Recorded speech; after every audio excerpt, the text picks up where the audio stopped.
ध्यानमूलं गुरुर्मूर्ते पूजामूलं गुरुः पदम् मन्त्रमूलं गुरुर्वाक्यम्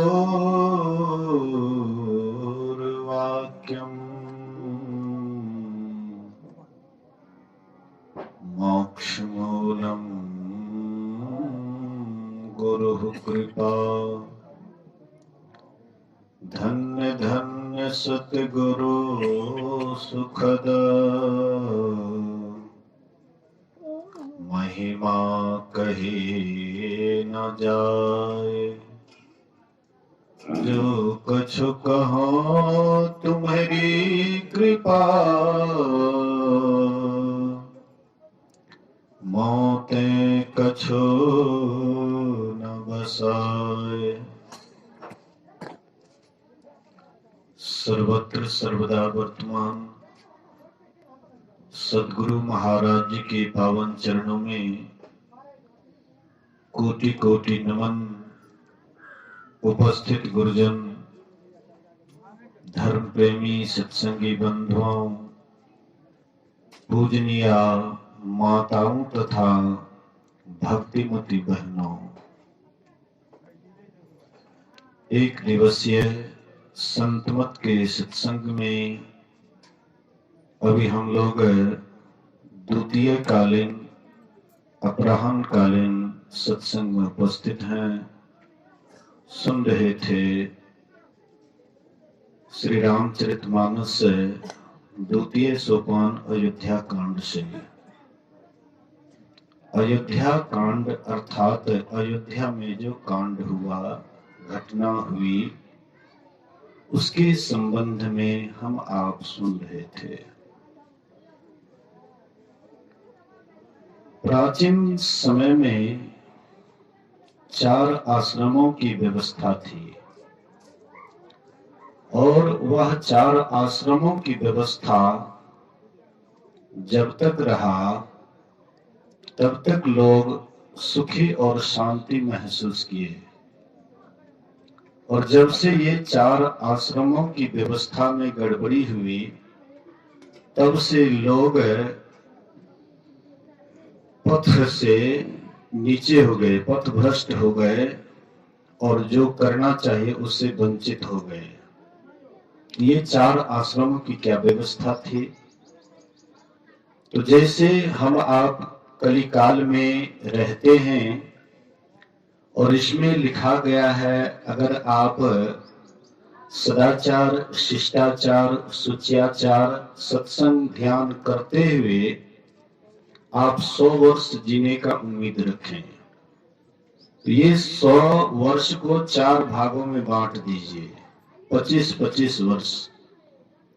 तो पहले के विद्यार्थी गुरुकुल में 25 वर्ष तक ब्रह्मचर्य का पालन करते थे, गुरु आश्रम का पालन करते थे, गुरु आश्रम की सेवा करते थे, गुरु जी की सेवा करते थे, उनके आदेश उपदेश में चलते थे।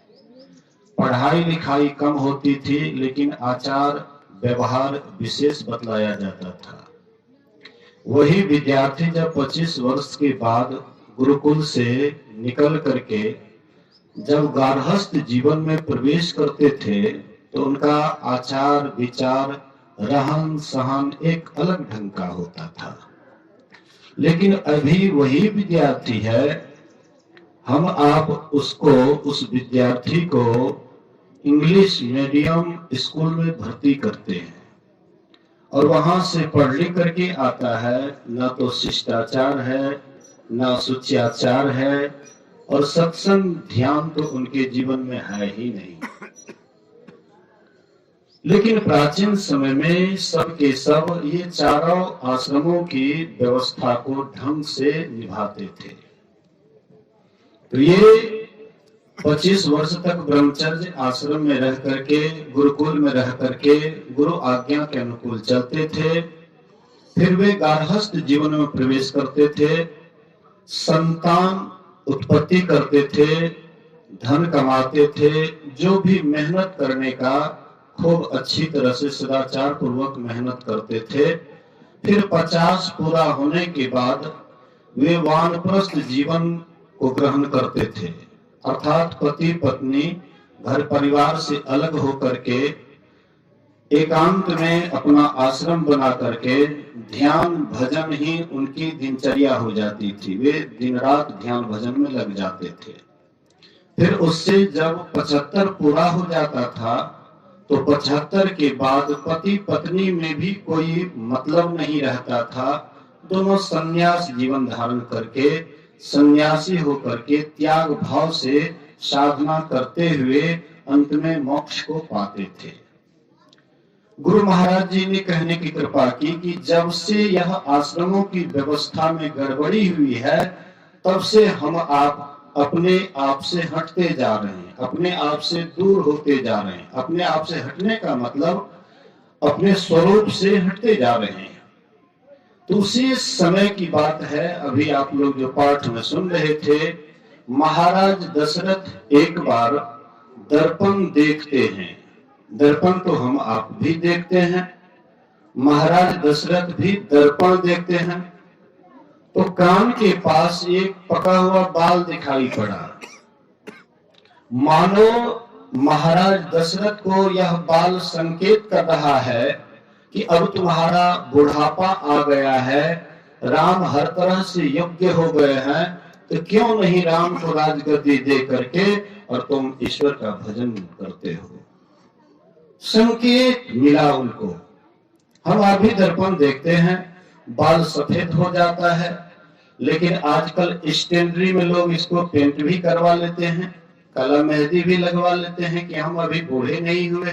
बात सही है, कहता है शरीर उसका बूढ़ा हो गया, लेकिन मन बूढ़ा नहीं हुआ है। मन बूढ़ा कैसे होगा? जब तक सत्संग ध्यान नहीं कीजिएगा तो मन बूढ़ा होगा। मन तो ऐसे ही कूद फान करते रहेगा। तो कहने का आशय है, महाराज दशरथ देखे तो उनको प्रेरणा मिली। गोस्वामी तुलसीदास जी महाराज कहते विनय पत्रिका में, ममता तो न गई मेरे मन ते, ममता तो न गई मेरे मन ते, पाके केस जन्म के साथी, लाज गई लोकन की। हम जब जन्म लिए थे तो हमारे साथ ही यह बाल भी आया था। ये जन्म के साथ ही पक गया, लेकिन ममता अभी तक नहीं गया। गांव समाज में बहुत वृद्ध जन रहते हैं, बूढ़े बूढ़ी रहते हैं, लेकिन उनको सत्संग ध्यान नहीं सुहाता है, परमात्मा का भजन नहीं सुहाता है, और इधर उधर का गप सप सांसारिक बातचीत में हर हमेशा लगे रहते हैं, मोह ममता में लगे रहते हैं। इसलिए गोस्वामी जी कहते हैं, ये ममता से ऊपर उठो। इससे ऊपर कैसे उठेंगे? बिना सत्संग ध्यान के कदापि नहीं। तो महाराज दशरथ के मन में प्रेरणा मिली और वे जाते हैं अपने कुल गुरु वशिष्ठ के पास और गुरुदेव से अपना मंतव्य रखते हैं कि गुरुदेव, अब मेरा बुढ़ापा आ गया है, तो क्यों नहीं राम जी को राजगद्दी दे करके मैं परमात्मा का ध्यान भजन करूं। महर्षि वशिष्ठ कहते हैं, बड़ा उत्तम विचार है तुम्हारा, मैं इस विचार का स्वागत करता हूं। और वह मुहूर्त देखता हूं। प्राचीन समय में कोई भी लोग काम करते थे तो मुहूर्त देख करके करते थे। संतान की भी उत्पत्ति करनी है, वह भी मुहूर्त देख करके करते थे। कश्यप को दीति और अदिति दो पत्नी थी। तो वह कश्यप जी महाराज की जो दूसरी पत्नी थी दीति, वह पति के आज्ञा के अनुसार नहीं चलती थी, मनमाना चाल चलती थी, और अदिति अपने पति के अनुकूल चलती थी, उनके आज्ञा का पालन करती थी। इसलिए उत्तम मुहूर्त देख करके अदिति के द्वारा जो संतान हुआ वह देवता कहलाए, संसार में पूज्य हुए, और दीति मनमाना चाल चलने वाली, कोई मुहूर्त का ख्याल नहीं रखने वाली, अटपटांग चाल चलने वाली, और उनके द्वारा जो संतान हुआ वह दानव राक्षस कहलाया और संसार में अपूज्य हुआ। तो प्राचीन समय में जो भी काम होता था लोग मुहूर्त देख करके करते थे। एक महात्मा जी तालाब के किनारे बैठे हुए थे और पतरा में वे पढ़ते हैं कि अभी का बड़ा उत्तम मुहूर्त है। अगर कोई इस तालाब में कोई जानवर स्नान करे तो वह सुंदर मनुष्य हो सकता है, और कोई मनुष्य स्नान करे तो वह देवता हो सकता है। अभी हाजिरी बही को रख दीजिए, तो हाजिरी बही को रख दीजिए, अभी दूसरा हाजिरी लगाइए। बोलिए श्री सद्गुरु। ध्यान इधर कीजिए, कोई भी बीच में बाधा होती है तो आपका ध्यान बट जाता है, फिर सुनते हुए भी आप नहीं सुनते हैं, सत्संग में रहते हुए भी आप सत्संग में नहीं रहते। इसलिए पूरा ध्यान से सुनिए। तो वे यह बात को दोहरा रहे थे कि बड़ा उत्तम मुहूर्त चल रहा है, इस समय में कोई जानवर स्नान करे तो सुंदर मनुष्य हो सकता है, और कोई मनुष्य स्नान करे तो वह देवता हो सकता है। ऊपर में बंदर और बंदरनी डाल पर बैठ करके सुन रहे थे महात्मा जी की बात को। तो वह बंदरनी कहती है कि पतिदेव सुनिए न महात्मा जी क्या कहते हैं। बोले कि अरे क्या महात्मा के फेरे में पड़ती है, ये महात्मा ऐसे ही देखते हो ना एक पेट के लिए गांव गांव घूमते रहता है, क्या इसके फेरे में पड़ते, इस सब बात के फेरे मत पड़ो, अपना काम करो। फिर वे महात्मा जी कहते हैं कि बहुत कम समय है, अगर कोई जानवर स्नान करे तो वह मनुष्य हो सकता है, और मनुष्य स्नान करे तो वह देवता हो सकता है, बहुत कम समय है। इतना कहने के बाद बंदरनी डाल को छोड़ती है और तालाब में डुबकी लगाती है, और नीचे से जैसे ऊपर होती है वैसे एक सुंदर राजकुमारी हो जाती है।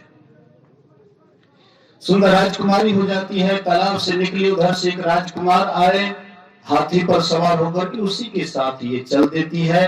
बंदर सोचता है कि मेरी बंदरनी इसमें डुबकी लगाई तो वह सुंदरी हो गई, मैं भी इसमें डुबकी लगाता हूं, मैं भी सुंदर हो जाऊंगा। लेकिन तब तक वह मुहूर्त बीत चुका था। बंदर जैसे डुबकी लगाया, बंदर का बंदरे रह जाता है। मतलब कहने का हर एक काम मुहूर्त के साथ, समय के साथ करते थे, इसलिए संतान भी बहुत अच्छा होता था, व्यवहारिक होता था, एक दूसरे की सेवा करने वाला होता था। तो कहते हैं वह उत्तम मुहूर्त कल ही है, कल ही है। यह बात सुन करके सभी प्रजागण बड़े प्रसन्न हुए, बहुत खुश हुए। सब ही मनावहि कब होई कालो, विघ्न मनावहि देव कुचालो। सब मना रहे हैं कि कल कब होगा कि राम जी को राजगद्दी मिले, और सदा विघ्न करने वाले ऊंच निवासी नीच कर तोती, देख न सकई पराई विभूति। गोस्वामी तुलसीदास जी महाराज कहते हैं कि देवताओं का निवास बड़ा ऊंचा है, लेकिन करनी बड़ा नीचा है। वे किसी के सुख को देख करके देवता सुखी नहीं होता है, वे किसी के शांति को देख करके देवता शांत नहीं होता है। बराबर विघ्न ही विघ्न डालते हैं, बराबर एक दूसरे को सही रास्ते से भटकाने का ही काम करता है। इसलिए सभी देवता मीटिंग करते हैं कि भाई कैसे राम जी अयोध्या का राजा नहीं बने, इसके लिए कोई उपाय करना चाहिए। तो सब देवता मीटिंग बैठाए, और मीटिंग में परामर्श हुआ कि सरस्वती को भेजा जाए मंथरा के बुद्धि को बिगाड़ने के लिए। सरस्वती आती है, उनके बुद्धि पर बैठ गई, मंथरा देखती है अयोध्या में मंगल गान हो रहा है, सबके सब प्रजागण आनंद मना रहे हैं। तो पूछते हैं कि क्या बात है, तुम लोग इतना आनंदित क्यों हो? बोले कि तुम्हें पता नहीं है, अरे कल राम जी को राजगद्दी मिलेगी, इसी के लिए हम सब उत्साहित हैं। बोले कौन कहता है राम को राजगद्दी मिलेंगे? कहते हैं तुम शरीर से कुबड़ी तो है ही, लेकिन विचार भी तुम्हारा कुबड़िए जैसे है। देखो सबके सब कितना आनंद मना रहे हैं और तुमको अच्छा नहीं लगता है। तो वह जाती है अपने मालकिन केकई के पास। केकई से कहती है अरे तुझे पता है कि कल राम को राजगद्दी मिलने वाली है? केकई कहती हाँ हाँ भली भांति पता है। तो क्या तुम बड़े प्रसन्न नजर आ रही हो? बोले ये तो प्रसन्नता की बात ही है, राम को राजगद्दी मिले इनसे किनको दुख होगा, सब खुशी मना रहे, मैं भी खुशी मना रही हूं। बोले कि देख जो तू सोच रही है वह काम नहीं होने वाला, उल्टा ही होने वाला है। महाराज देखो कितने चालाक कि तुम्हारे पुत्र को भेज दिए ननिहाल और इसी बीच में राम को राजगद्दी देना चाहते हैं। सुन ले कान खोल करके, अगर राम राजा बन गया तो तुम दासी बनेगी मेरी जैसी, और जैसे मैं दासता स्वीकार की हूं वैसे तुमको भी करना पड़ेगा। कि कहीं कहती हमको कौन दासी बनाएंगे, मैं तो राजरानी हूं। बोले कि नहीं नहीं वह दिन चला गया, अरे के कई राजमाता बनेगी और तू राजदासी बनेगी। बोले कि हे घर फोड़ी तू ऐसी बात क्यों करती है, मैं तुम्हारे जिभ्या को काट लूंगी। के कई कहती हाँ हाँ हित की बात करने वाले के लिए तो यही होता है, मैं तुम्हारी निजदासी हूं और तुम्हारी हित की बात कर रही हूं तो तुमको बेहित लगता है, इसीलिए तू मेरी बात कान खोल करके सुन ले, मैं तुम्हारे हित की बात कर रहा हूं। बोलिए श्री सद्गुरु महाराज की। एक बात को याद रखिएगा, झूठी बात को भी बारंबार सुनिएगा तो मन झूठाई की ओर चला जाता है, सच्ची बात को बारंबार सुनिएगा तो मन सच्चाई की ओर जाता है। लेकिन झूठी बात को भी आप बारंबार सुनिएगा तो झूठाई की ओर मन जाता है, झूठाई की ओर मन ज्यादा जाता है, सच्चाई की ओर कम। सच्चाई की ओर ले जाने के लिए बहुत आपको कठिनाइयों का सामना करना पड़ता है, और झूठाई की ओर जाने के लिए कोई कठिनाई का सामना नहीं करना पड़ता है। आप बहुत नियम लिए हैं, व्रत लिए हैं, एक बार चाहे तो तुरंत तोड़ सकते हैं, और नहीं तो नियम रखने में तो बड़ी कठिनाई होती है। राजा हरिश्चंद्र अगर सत्यवादी नहीं होते तो उनको श्मशान घाट में पहरा नहीं करना पड़ता, क्या जरूरत था। गुरुजी सपना में दान दिए थे, गुरुजी सामने आ गए, अरे तूने दान किया था सपना में, कह देते कि ये तो सपने की बात है, अभी तुम्हें जगा हुआ हूं इसलिए ये सब बात छोड़िए। लेकिन सत्यवादी ऐसे नहीं कहलाते हैं, बड़ी कठिनाइयों का सामना करना पड़ता है। किसी ने कहा है सत्य परेशान हो सकता है लेकिन पराजित नहीं। सत्य परेशान हो सकता है, राजा दशरथ को बहुत कठिनाइयों का सामना करना तो पड़ा, लेकिन अंत में जीत किसकी हुई? सत्य की। सत्यमेव जयते, सत्यमेव जयते, सत्य का ही अंत में विजय होता है, सत्य की ही जीत होती है। तो बारंबार झूठी बात को भी हम सुनते हैं, धीरे धीरे मन झूठाई की ओर मुड़ जाता है। जैसे मान लीजिए कोई खैनी नहीं खाते हैं, हाँ पुरुषों में अक्सर खैनी का रिवाज है, कुछ सत्संगी भी भजन भेद लेकर के वो भी खैनी खाते हैं। चुपकोवा दिखोवा नहीं कि महात्मा देख लेंगे तो कहीं हमको कुछ कह न दे, इसलिए चौकीदार से बच बच करके चुपे चाप भीतरे भीतर 80 गुस्सा 90 ताल, तब देखियो खैनी के हाल। क्या कहना है। जो खैनी खाते हैं नहीं खाने वाले से कहते अरे भाई खैनी नहीं खाते हो, मर्द हो करके एक नशा नहीं लिया तो कौन मर्द है? अरे पुरुष होकर के, मर्द होकर के कोई एक नशा लेना चाहिए। नहीं भाई नहीं लेते। अरे खैनी कौन नहीं खाता जानते हो? खैनी गधा नहीं खाता है। तुम भी गधा हो क्या? तुम गधा हो, खैनी नहीं खाते हो? गधा खैनी नहीं खाता है। तुम तो गधा नहीं हो, तुम तो मर्द हो, मर्द। अरे तुमको तो खाना चाहिए। देखिए झूठी बात है। अगर जबरदस्ती उसको दे भी दिया जाए, जो खैनी नहीं खाते हैं, ओठ में लेंगे, यहाँ कटने जब लगेगा, हाँ तो वो कहेगा अरे भाई अच्छा नहीं लगता। अरे पहले दिन खाया इसलिए अच्छा नहीं लगता है, खाओ ना, खाते खाते आदत पड़ जाएगा, तब देखना कितना आनंद आता है। एक मिस्त्री हमको कह रहा था, मैं कुछ दिन गया था बाहर कमाने के लिए, एक मिस्त्री कहता है, धार बना रहा था, कहता था कि धार नहीं बनता है, थोड़ा सा खैनी लगाओ।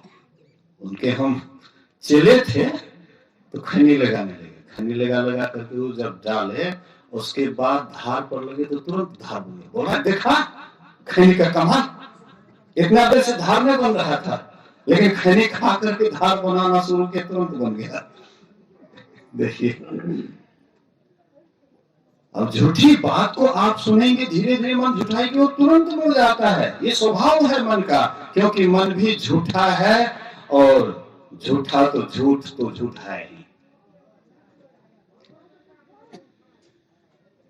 एक बार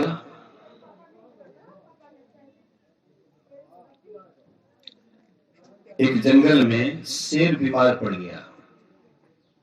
तो शेर बीमार पड़ गया तो अपने मंत्री लोमड़ी से कहते हैं कि भाई किसी को मेरे पास लाओ, मुझे बहुत जोर से भूख लगी है, किसी को लाओ।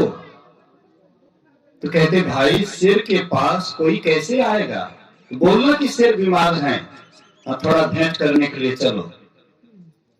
तो कोई भी जानवर आने के लिए तैयार नहीं हुआ। अंत में एक गधा लेकिन तैयार हो जाता है। बोलिए श्री सद्गुरु।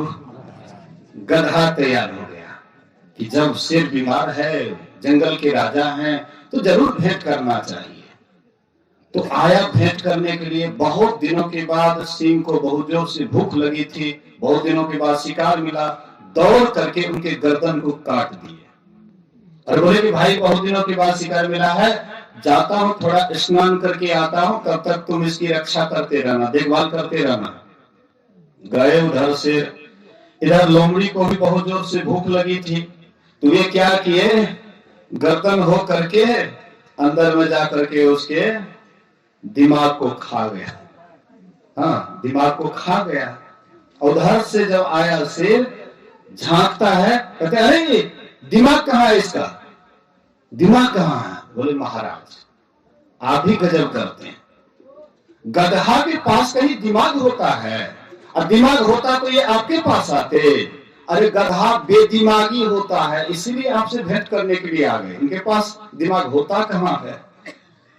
इसी तरह से जो खैनी खाता है वो भी बेदिमागी होता है। गधा को भेज दीजिए खैनी वाला खेत में, गधा नहीं खाएगा खैनी।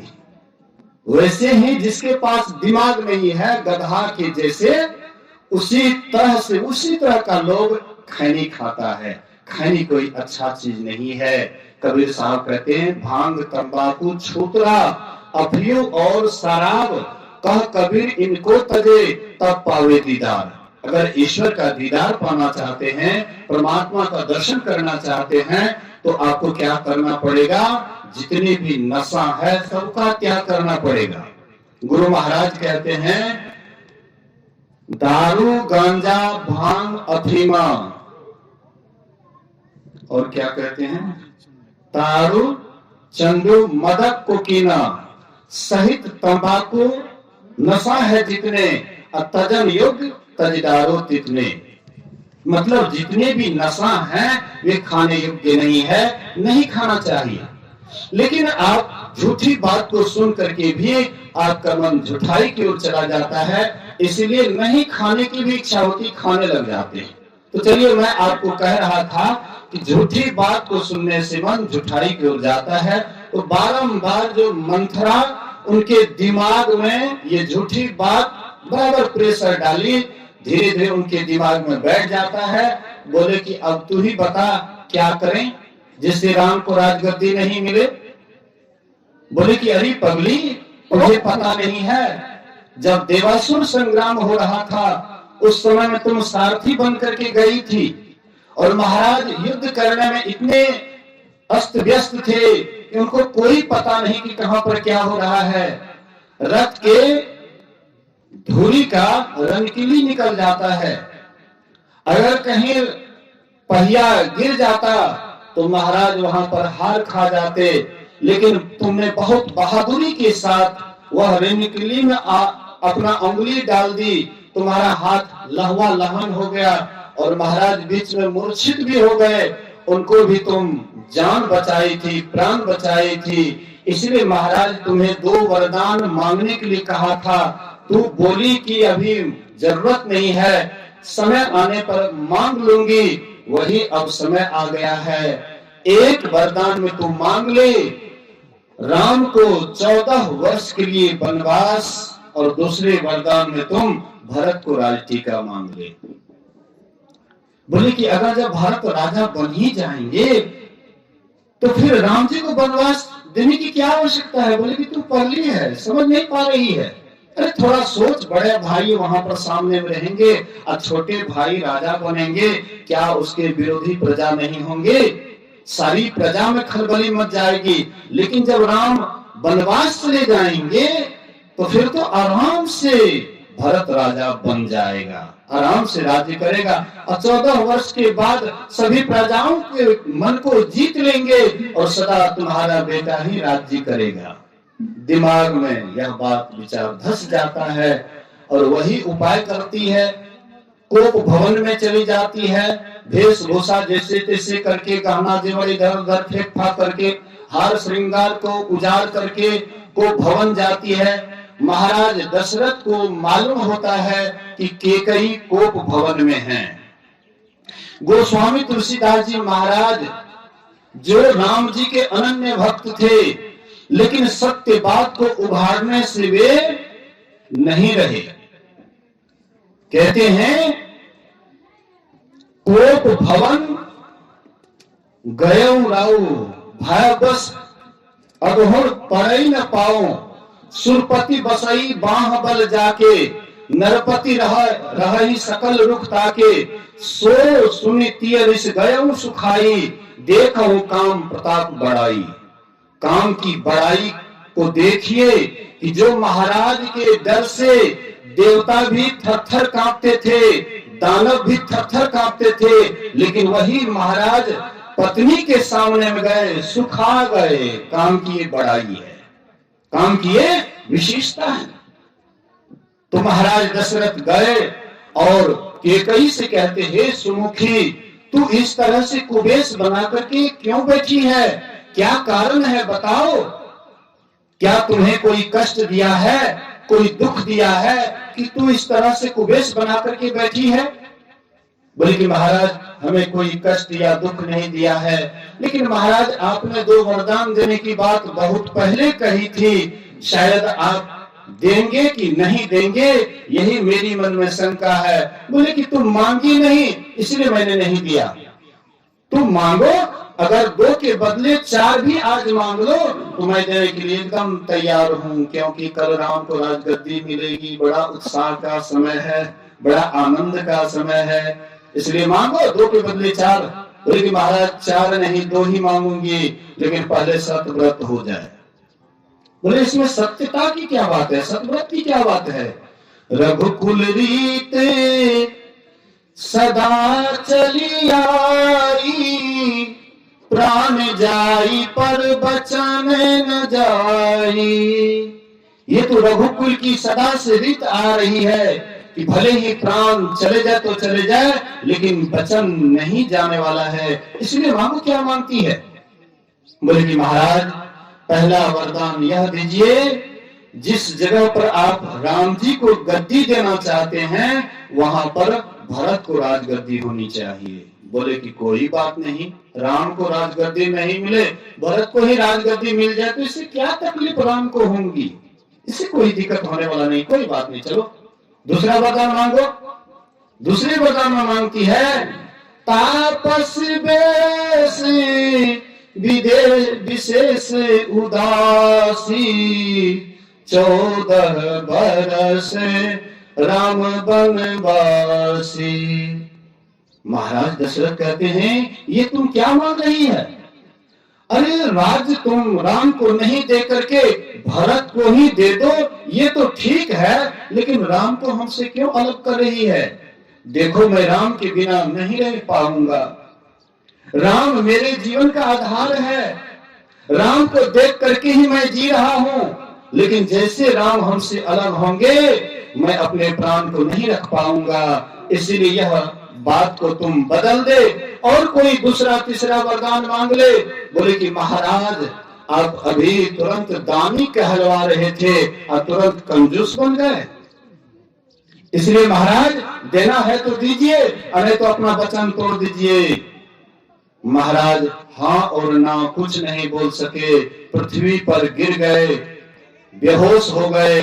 सुबह होता है, राम जी को मालूम हुआ, देखे कल उत्साह पूरे राज्य में और आज सुबह जैसे जगह तो पूरा सन्नाटा छाया हुआ है। मंत्री से पूछे क्या बात है?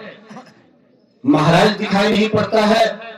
मंत्री कहते आप स्वयं जाकर के देखें। गए जाकर के देखते हैं महाराज बेहोश पड़े हुए हैं। कैकेयी माँ से पूछते माँ क्या बात है, पिताजी इस तरह से बेहोश पड़े हुए हैं, क्या कारण है? तो कहती है देखो तुम्हारे मोह का कारण है।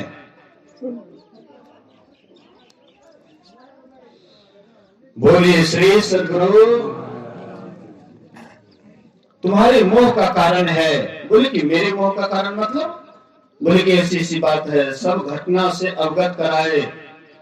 राम जी बोले कि ये छोटी सी बात के लिए पिताजी ने इतना दुख पाया, अगर कोई हमको पहले जना देते तो मैं तो कब का बन चला जाता। मैं जा रहा हूँ अपनी माँ से विदा लेकर के, आज्ञा लेकर के, फिर आपके और महाराज के चरण को छू करके वन को चलूंगा।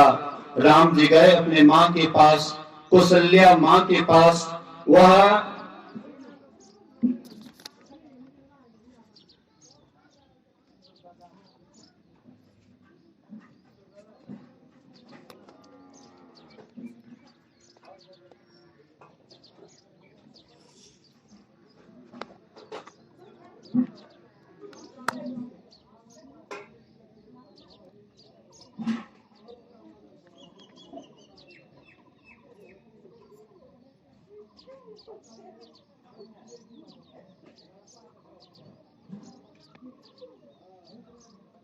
बोलिए श्री सद्गुरु। हमारे शायद अध्यक्ष महोदय कुछ प्रश्न लिखे हैं। जटायु राजा दशरथ से सबसे पहले कब मिले? राजा दशरथ 3 शादी क्यों किए? ये विषय हमारे पाठ का नहीं लगता है मिलता जुलता। मैं अपने पाठ की ओर जा रहा हूं, इस पर बाद में विचार करूंगा। बोलिए श्री सद्गुरु। तो मैं कह रहा था कि महाराज दशरथ को मूर्छित देख करके राम जी अपनी माँ के पास गए। माँ रात भर जग करके मंगल थाली लेकर के विष्णु भगवान की पूजा में रत थी, एकदम विष्णु मंत्र का जप कर रही थी। राम जी आए, देखते हैं बेटा तू अभी यहाँ आया है, क्या अभी तक तैयार नहीं हुआ? महाराज तुम्हारा इंतजार करता होगा राजसभा में, इसलिए जल्दी स्नान करके तैयार होकर के राज दरबार जाओ। राम जी कहते हैं कि माँ अब हमें ही अयोध्या का राजगद्दी नहीं बल्कि पिताजी की आज्ञा के अनुसार हमें वन की गद्दी मिली है। बोले बेटा सुबह सुबह मजाक करने का समय नहीं है, इसलिए बेटा जल्दी तैयार होकर के राजसभा जाओ। बोले कि माँ तू कैसी बोली है? महाराज की आज्ञा है कि अब मैं अयोध्या का राजा नहीं बल्कि वन का राजा बनने के लिए जा रहा हूँ। बोलिए श्री सद्गुरु महाराज की जय। इतना कहते हुए उनके हाथ से मंगल थाली गिर जाता है और ये बेहोश हो जाती है।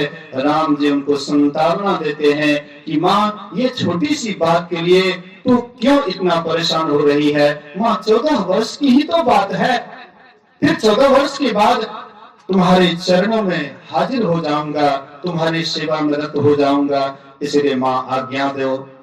नम्रता पूर्वक आज्ञा लेकर के गए, महाराज को भी प्रणाम करते हैं और महाराज कुछ बोल नहीं पा रहे हैं। सोचते हैं कि राम हमसे अलग ना हो, ये उनके अंदर में भाव है, लेकिन बोल नहीं पा रहे हैं क्योंकि वचन दिए हुए हैं। वचन के कारण महाराज मौन हैं। वहां से जैसे तैयार होकर के निकलने लगते हैं, सीता जी को मालूम हो जाता है। सीता जी राम के पास गई, प्रणाम करती है और कहती, पतिदेव ये कहाँ का तैयारी है? बोले, सीते मैं वन को जा रहा हूँ, मैं वन को जा रहा हूँ, 14 वर्ष के लिए पिता की आज्ञा है, इसलिए तुम यहीं पर रहो, यहाँ मन नहीं लगे फिर तुम चले जाना जनकपुर, और इसी तरह से तुम्हारा 14 वर्ष बीत जाएगा और मैं भी 14 वर्ष के बाद आ जाऊंगा। सीता जी कहती है कि आप हमको कब से अलग समझने लगे? जल से तरंग अलग हो सकता है क्या? जैसे जल से तरंग नहीं अलग हो सकता है, वैसे राम से सीता कब अलग हुआ है कि होगा अलग? इसलिए पतिदेव आपको मुझे भी साथ लेकर के चलना पड़ेगा। बोले कि सीते मुझे आज्ञा है वन को जाने के लिए, तुम है नहीं। बोले कि अगर आप अकेले जाना चाहते हैं, बोले कि हाँ, तो अकेले जाना चाहते तो एक काम कीजिए। बोले कि क्या? तो आप एक दिन का मोहलत दीजिए। आप जब वन को जाइएगा तो ठठरी बच जाएगा, शरीर बच जाएगा, लेकिन प्राण तो आप ही के साथ चले जाएंगे, इसलिए वह ठठरी को भी अग्निदान कर दीजिए, उसके बाद आप चले जाइएगा वन को। राम जी समझ गए कि सीता नहीं मानने वाली है। अच्छा ठीक है, सास ससुर से आज्ञा ले लो, चलो। फिर भरत इधर लक्ष्मण जी को मालूम होता है कि भैया वन को जा रहे हैं। अब लक्ष्मण दौड़ करके गए और कहते, भैया आप वन को जा रहे हैं?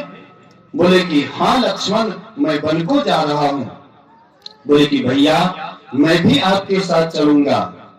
बोले कि लक्ष्मण अभी 2 भाई में से एक भी नहीं है, हम 2 ही भाई हैं और महाराज को संतावना कौन देंगे, इसीलिए तुम यहीं पर रहो। हाँ, माँ पिता को संतावना देते रहना।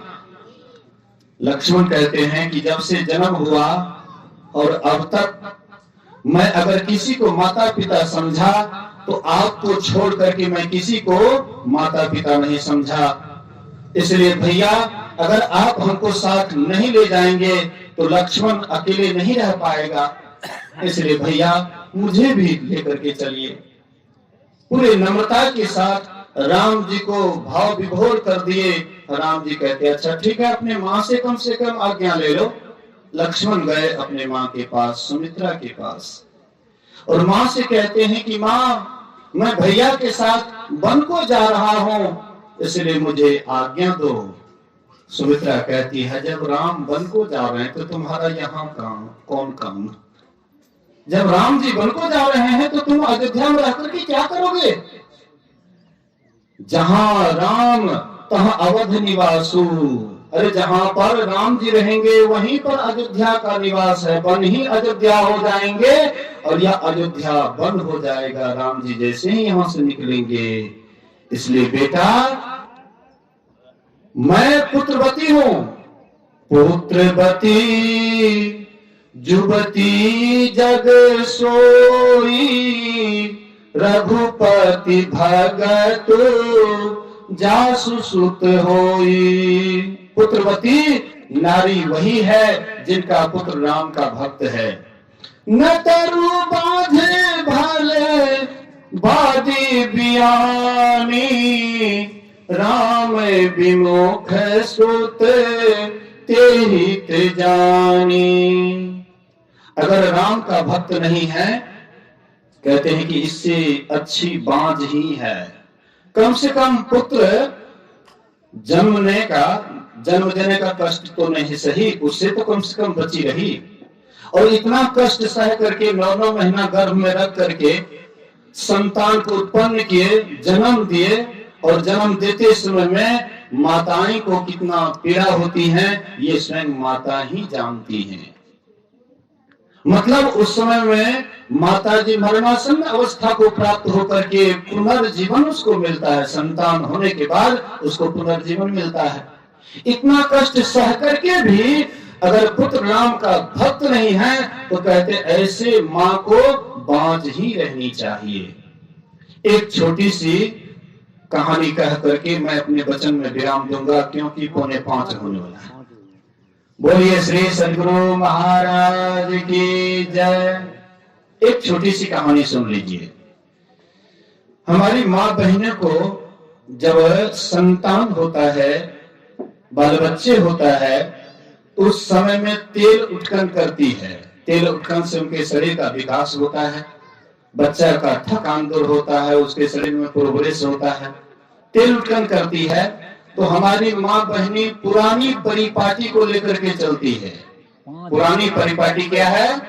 एलसन, बेलसन, धोबिया के पाठसन, कुमड़ा के चाटसन, और ज्यादा फकड़ा नहीं जानता हूं। हमारी माँ बहने इसमें ट्रेंड है, वो पूरा जानती होगी। जो बूढ़ी माई है वो तो खूब बच्चे को जैसे तेल उत्पन्न करने लगेगी तो यही मंत्र पढ़ेगी। संस्कार कैसा होगा? पुरानी परिपाटी को कभी भी आप उधर मत झांकिए। पुराने लोग नहीं पढ़े लिखे होंगे उतना।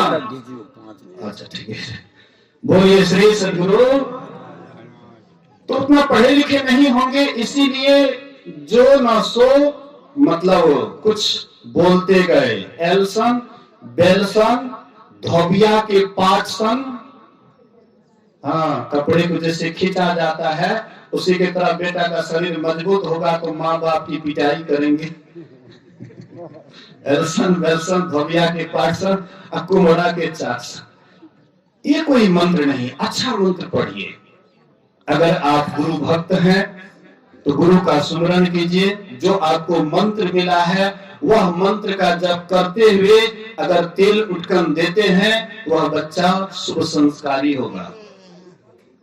अगर आप कुछ नहीं जानते हैं तो जिस भगवान के प्रति आपकी श्रद्धा है, जिस भगवान को आप मानते हैं, रामे को मानते हैं, कृष्ण को मानते हैं, शिवे को मानते हैं, जिसको भी मानते हैं उसी का स्मरण करते हुए, उसी का नाम जप करते हुए आप बच्चे का तेल उत्पन्न करें। ये पुरानी परिपाटी को पुराने जगह पर रहने दें।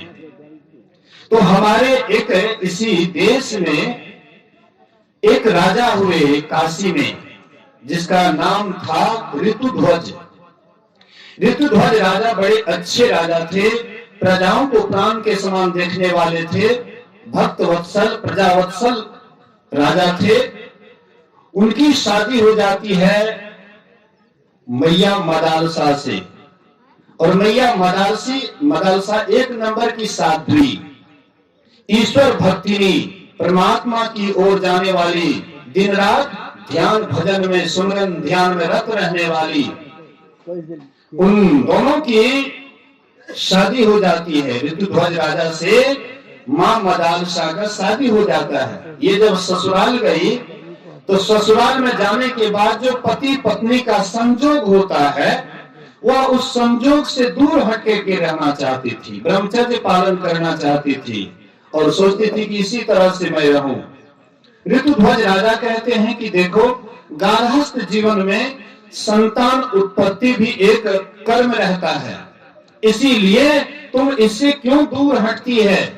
मैया मदालसा कहती है कि मेरे कोख से कोई ऐसा दुष्ट पैदा न ले ले ताकि वह परमात्मा के तरफ नहीं जा करके, ईश्वर की तरफ नहीं जा करके, भक्ति नहीं करके संसार में ही रच पच करके उनकी दुर्गति हो जाए। ये मैं नहीं चाहती। बोले कि तुम कैसे सोचती हो कि तुम्हारी जैसी साध्वी और मेरे जैसे सदाचारी राजा, और दोनों का संजोग होगा तो दुष्ट पुत्र पैदा होगा। बोले कि देखा गया अच्छे अच्छे कुल में भी दुष्ट पैदा हुए हैं, इसलिए हमें डर लगता है, शंका है। बोले कि देखो डरने की बात नहीं है, तुम इस गार्हस्थ जीवन को स्वीकार करो। तो वह कहती एक शर्त है। बोले क्या है? बोले कि बच्चे की शिक्षा दीक्षा सब कुछ मेरे ही सानिध्य में हो। अगर आप स्वीकार करते हैं तो मैं तब गार्हस्थ आश्रम को स्वीकार करूंगी। बोले कि ठीक है, मैं तुमको यह बात बच्चे को सौंप देता हूं। जो भी संतान होगा उसकी शिक्षा दीक्षा तुम्हारे द्वारा होगा।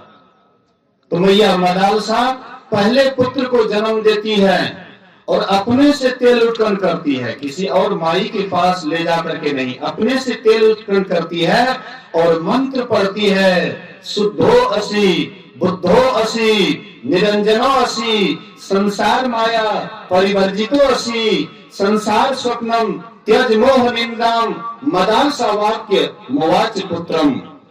हे पुत्र, तुम शुद्ध हो, तुम बुद्ध हो, तुम निरंजन हो, तुम निर्विकार हो। ये संसार सपना है, माया है, झूठा है, असत्य है। इसलिए पुत्र इसको त्यागो, इसको त्यागो, त्यागो। ये मां मदालसा कह रही है। बच्चा को तेल उत्पन्न करते हुए, उसकी शिक्षा दीक्षा देते हुए, जैसे ही थोड़ा किशोरापन में प्रवेश करता है, होश संभालता है, समझ बुझ की शक्ति बढ़ती है, वैसे ही वह बेटा सीधा सन्यासी होकर के एकदम जंगल की ओर चल देता है। एक बेटा, दो बेटा, तीन बेटा, और इस तरह से 6 पुत्र उनका जंगल की ओर चला गया, सन्यासी बन गया। 7वां अंतिम पुत्र हुआ। उसके बाद ऋतुध्वज राजा कहते हैं, अगर सबको तुम सन्यासी ही बना दोगी, अरे कम से कम एक पुत्र भी तो रहना चाहिए राज संभालने के लिए। तो राज संभालने के लिए एक पुत्र रहा और उसको वह संसार और परमार्थ दोनों की शिक्षा दी। और जब ये दोनों पति पत्नी जंगल को जा रहे थे, ध्यान करने के लिए जा रहे थे, संन्यास ले रहे थे, वह पुत्र से भी कहता है, बेटा जब कोई विशेष संकट आ जाए, विपत्ति आ जाए, तो मैं एक मंत्र लिखी हूं, वह मंत्र को पढ़ लोगे तो तुम्हारा संकट दूर हो जाएगा। तो वही मंत्र पढ़ करके लिख करके एक कागज में दे दिए। बोले कि संकट के समय में ये मंत्र को पढ़ लेना। तो दोनों पति पत्नी चले गए और इसका 7वां पुत्र अपना राज्य संभालने में पूरा अस्त व्यस्त रहता था। थोड़ा बहुत धार्मिक कार्यक्रम में भी भाग लेता था, दोनों संसार परिवार दोनों को लेकर के चलता था। संजोग से एक राजा उनके चारों तरफ से किला को घेर लिए। उनके पास अधिक सैनिक थी, इनके पास उतना सैनिक नहीं था। तो ये क्या करते हैं, इनके ऊपर संकट आया, मां का बात याद आ जाता है। वह चिट्ठी खोल करके देखे तो वही मंत्र लिखा हुआ था, शुद्धो असि बुद्धो असि निरंजनो असि संसार माया परिवर्जितो असि संसार स्वप्नम त्यज मोह निंद्राम मदालसा वाक्य मोवाच पुत्रम। जैसे यह मंत्र पढ़ा, वह पुत्र वह राजा को आदर सहित बुलाए, राज पोशाक उनको दे दिए, राज मुकुट उनको दे दिए और तुरंत सन्यास का वस्त्र धारण करके और चले गए। उसी का नाम था राजा अलर्क। राजा अलर्क अंतिम पुत्र के रूप में जैसे ही मां के पास गए, मां उस समय पूर्ण संतुष्ट हो जाती है और मां कहती है कि सही में मेरा संतान सब के सब मोक्ष को प्राप्त किए, अच्छे हुए, लायक हुए, मेरे लायक हुए। तो मां जैसे भी संतान को चाहेगी वैसे वह बना सकती है, क्योंकि मां के पास बच्चा ज्यादा दिन तक रहता है। शिक्षा दीक्षा शुरुआत का मां के ही पास होता है। इसलिए बच्चे को अच्छे संस्कार दें, शुभ संस्कार दें, अच्छे नाम को स्मरण कराएं, ईश्वर के नाम का स्मरण कराएं। अगर इस तरह से करेंगे तो आपका भी इहलोक बनेगा और बच्चे का भी इहलोक बनेगा और परलोक आपका भी बनेगा, बच्चे का भी बनेगा। और दोनों अगर इहलोक और परलोक दोनों जगह आप सुख चाहते हैं तो सुन रहे थे, जो परलोक यहाँ सुख चाह हो, सुनि मन बचन हृदय दृढ़ गाओ, सुलभ सुखद मार्ग यह भाई, और भगति मोर पुराण श्रुति गाई। हम आप जब तक भक्ति नहीं करेंगे तब तक इहलोक और परलोक दोनों जगह सुखी नहीं हो सकते हैं। इसलिए इसको जानिए, बूझिए और साधना कीजिए, सत्संग से प्रेरणा लीजिए और साधना कीजिए। अगर आप सत्संग सुनते हैं लेकिन अगर एकांत में ध्यान नहीं करते हैं तब आप ऐसे ही हैं, केवल थ्योरी ज्ञान को ही अपना रहे हैं, प्रैक्टिकल की तरफ कब जाएंगे? प्रैक्टिकल है ध्यान और थ्योरी है अभी सत्संग में बैठे हुए, ये थ्योरी ज्ञान है। इसलिए ध्यान भी करना है। ध्यान तो बहुत आदमी करते हैं। इस बीच में लगभग 4-5 रोज के अंदर में मैं सदानंदपुर गया था, यही सदानंदपुर, और वहां पर गया तो कुछ माताएं आई और बोली कि बाबा हम आप ही से दीक्षा लिए हैं। तो मैंने कहा कि क्या मंत्र दिए, क्या जपती है? तो वह माता जी बोलती है कि दीक्षा दीक्षा दीक्षा दीक्षा, यही मंत्र, इसी को जपती हूँ। बोले कि हम तुमको यही मंत्र दिए हैं, दीक्षा दीक्षा। तो वह माता जी को समझाए कि ये दीक्षा मंत्र नहीं है, दीक्षा का मतलब हुआ भजन भेद। उनको समझाए तो कुछ माँ बहनें तो भक्ति करने में आगे रहती है लेकिन भूलने में भी आगे रहती है, कोई भी बात को जल्दी भूल जाती है। हमको लगता है कि यहाँ पर भी जितने माताएं बैठी हुई हैं तो हमको नहीं लगता है कि सबके सब 3 क्रिया जो बतलाया जाता है संत मत में, मानस जप, मानस ध्यान और दृष्टि साधन, ये तीनों साधन में सबके सब माताएं समझती होगी। पहले तो समझना ही पड़ेगा, उसके बाद में क्रिया कीजिएगा। और समझ ही बढ़िया से न होगा तो क्रिया कैसे कीजिएगा? तो इसीलिए इसको बढ़िया से समझिए।